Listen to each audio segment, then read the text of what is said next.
The word jihad is mentioned in the Quran about 41 times.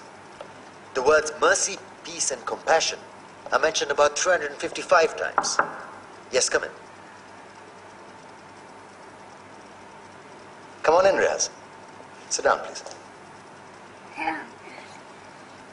Contrary to popular belief in most Western cultures, Islam is a religion that preaches peace and tolerance. Yes, Patricia.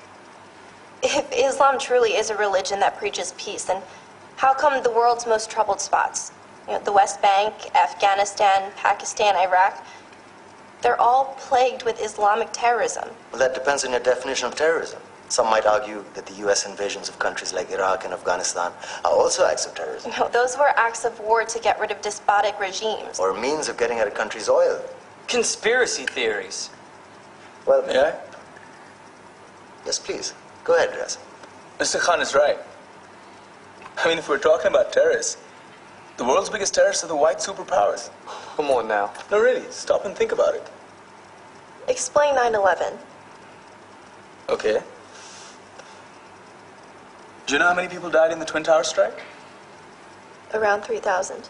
And do you have any idea how many people died in the bombing of Afghanistan? Take a wild guess. More than 15,000 people died. And that's just conservative figures. About 50,000 tons of explosives were dropped on innocent civilians. Men, women, children. Yeah, but that was because of the Taliban.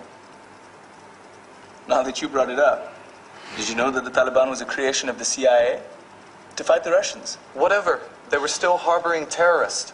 Yeah, right. Terrorists that were never found. Just like the weapons of mass destruction that were never found in Iraq. Do you want to get into the death toll in Iraq? 500,000 civilians and counting. And what do Britain and America say when they don't find these weapons? It's simple. They just say sorry.